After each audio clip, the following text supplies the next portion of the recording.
Hey Brick Fanatics! Now, excuse me if I come across a little overexcited in today's video, but today we're reviewing a set that I imagine all of you lot have been waiting for a very, very long time, and if you're anything like me, you probably thought it's never gonna happen. Well, guess what? It has happened, it's here. I am of course talking about the official LEGO Legend of Zelda Great Deku Tree 2-in-1 set.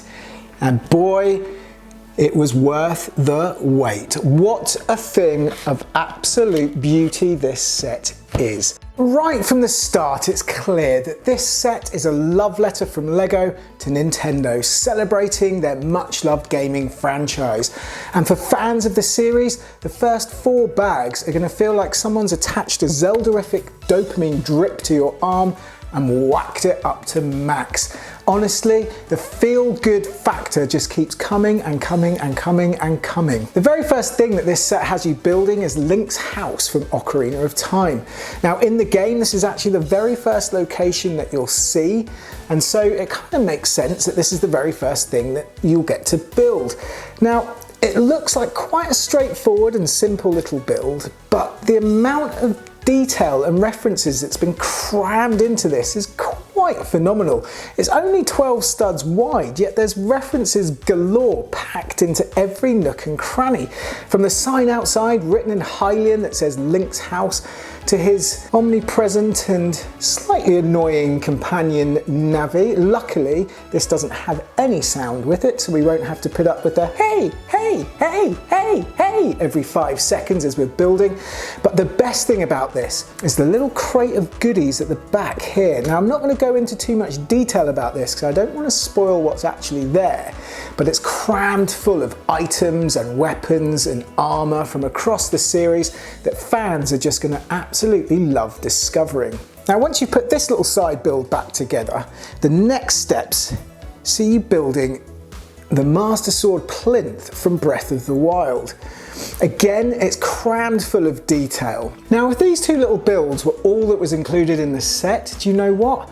I reckon I'd be more than happy. Obviously not paying the top price for it, but if this was all that LEGO released for Legend of Zelda, I think this would have been brilliant. They're compact, packed full of detail, and what's brilliant as well is that they don't take up too much shelf space, so can really be displayed anywhere, and they're instantly recognizable as Zelda. Any Zelda fan looking at these will know exactly what they're from, what game they're from, and what they represent. As a start to this set, these are absolutely amazing, but of course we've got 2 giant Great Deku Trees to build, so let's take a look at those. So this is the Breath of the Wild variant of the Great Deku Tree, and I'm sure you'll agree with me that this looks absolutely stunning.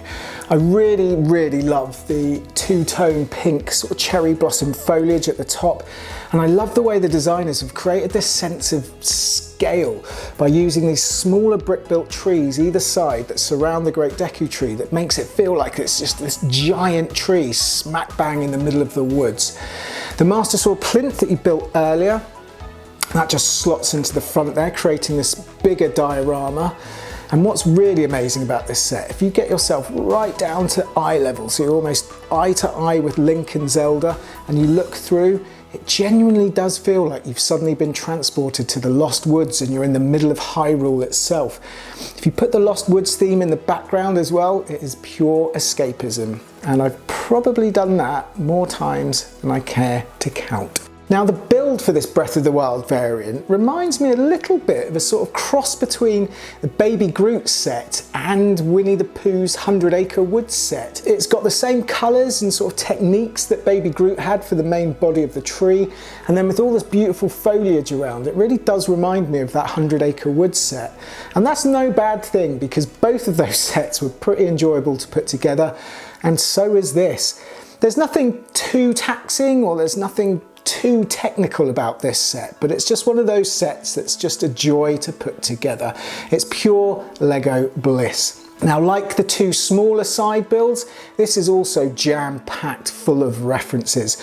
From all the various things you could harvest from the forest floor, to Koroks that are hidden amongst the trees and the leaves and the branches. And we've even got fan favourite Hestu in the corner here, complete with, if you can hear that, his maracas.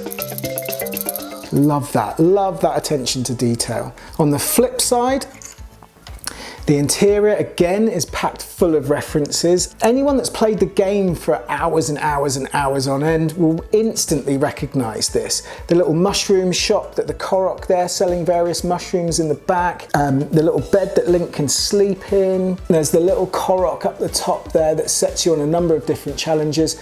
And I think the first challenge that he sets is even a riddle about an apple, which they've included there. So that's a nice little nod, a nice little Easter egg. And then there's this little lever here, which came as a complete surprise to me because I didn't know that this was a feature of the set at all. But if we press the lever this way, the Great Deku Tree actually can talk. Now that is a great feature. You finally decided to return.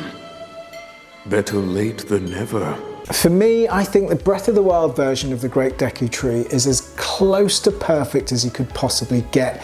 It's real fan service delivered to the highest level. If there was going to be any negative thrown against it, I would say the only downside is I've now got to take it apart in order to build the Ocarina of Time version. Now it's going to take me a little bit of time, but thanks to the power of time travel, we can get there much quicker for you.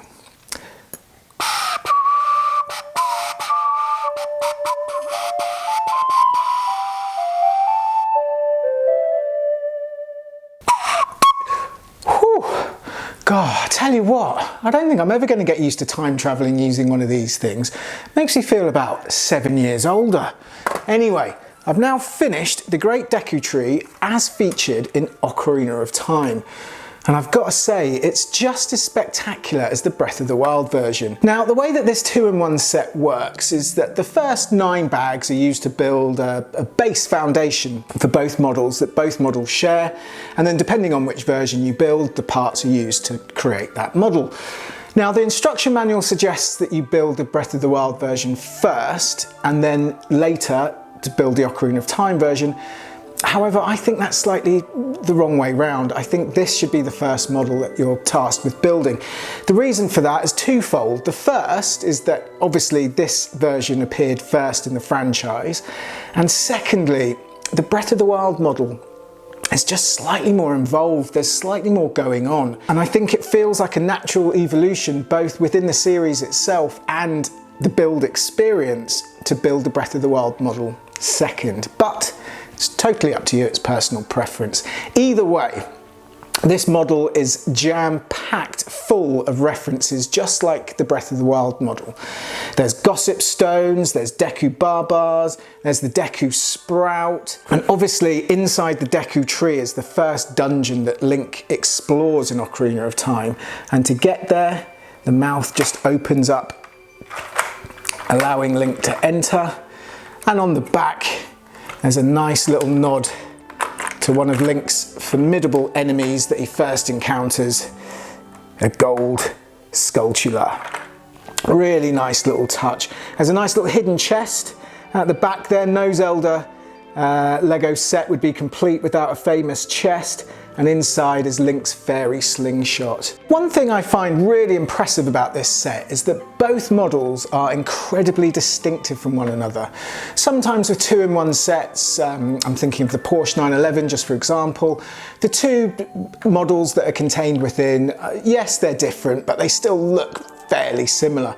Whereas there's no denying that these two are completely different from one another. I think overall, the facial features on this model are absolutely superb and are very accurate to the source material. I just think overall the Breath of the Wild version just feels a bit more alive, feels a bit more involved and a bit more to it. You know, it's got Koroks everywhere, it's got Hestu, it's got the pink foliage, and it's probably just a little bit more interesting to look at, but that's not taking anything away from how impressive this version of the model is as well. Now, if you can't quite decide which version you want to build and whether or not you want Ocarina of Time or Breath of the Wild on display, then there is kind of a way that you can do both.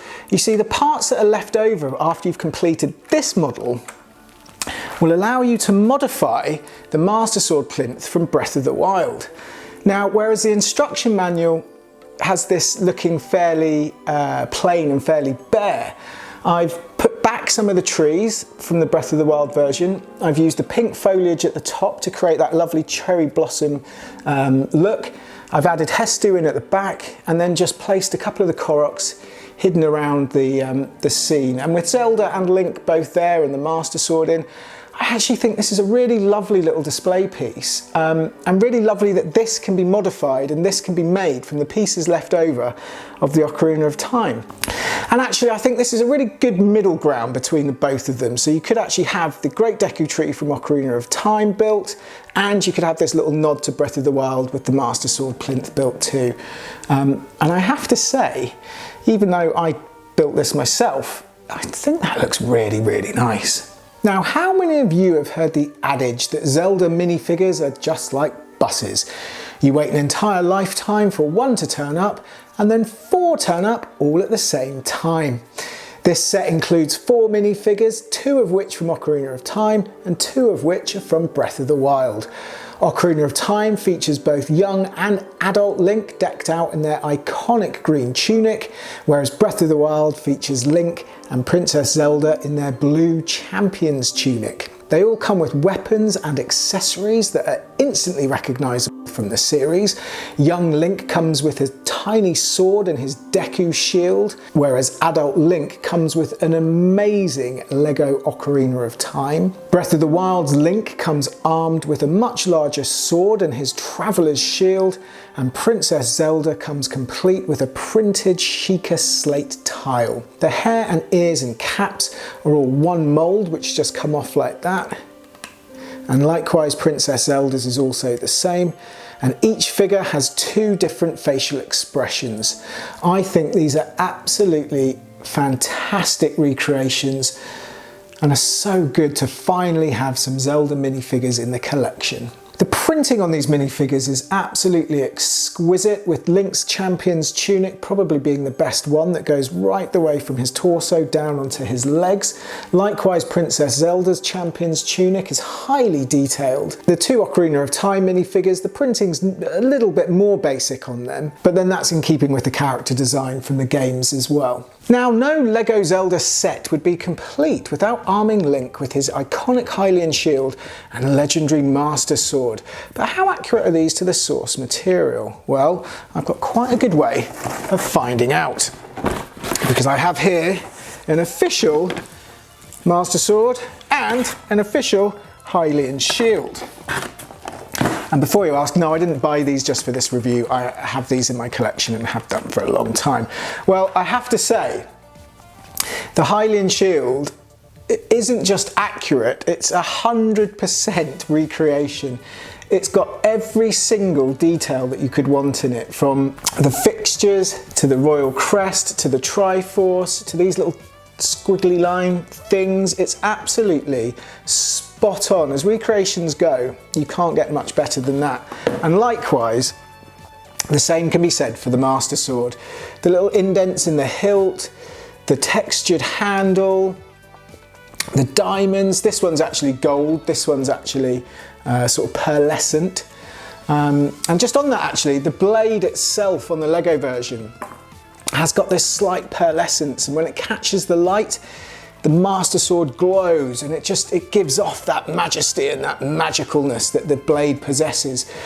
When the light doesn't catch it, it looks a tad on the sort of tacky side, like a sort of glittery glow in the dark sword, but when the light does catch it, perfection. So what are my overall thoughts of this set? Well, if you can't tell already, I kind of like this. In fact, I don't just kind of like this, I absolutely love it. Is it 10 out of 10? not quite. It's, for me, 9.9, and that's only because of the fact that you should build the Ocarina of Time version first and then Breath of the Wild. But apart from that, I mean, this is as close to perfection as you can get. I mean, it's obvious I'm a Zelda fan. I've been a fan of the franchise since 1986 when I played the original on the Nintendo Entertainment System. In fact, it's the first video game I ever played, and I'm still playing it to this day. So I could be slightly biased, but look, it's a Zelda LEGO set aimed at Zelda fans. And has it delivered fan service? Yes, it has. Absolutely smashed it out of the park, I would say. The care, the love for the franchise, the passion, the attention to detail, the accuracy to the source material is just phenomenal. It's clear that Nintendo have had quite a big hand in this as well, because they are very, very protective of their IPs, and I think this has been made with such dedication to the franchise that it's just amazing. Honestly, I cannot give enough superlatives to this set. One thing to note as well, which I was very, very, very pleased with, absolutely no stickers whatsoever. Every single piece, from the Korok masks to the Gossip Stone to the Sheikah Slate to the Hylian Shield, are all printed pieces. I've been clamouring after this for years and years. This is an 18+ set. This is meant for adults. Adults don't want to fiddle around with stickers. We want printed parts that feel special, that feel exclusive, and that's exactly what this set delivers. I mean, it's clear by now that I think this is an absolute must buy. Stop watching this video, go and pre-order this, and I hope you have as much fun with this as I did. It is truly a thing of beauty. And remember, Brick Fanatics, it's dangerous to go alone. Take this.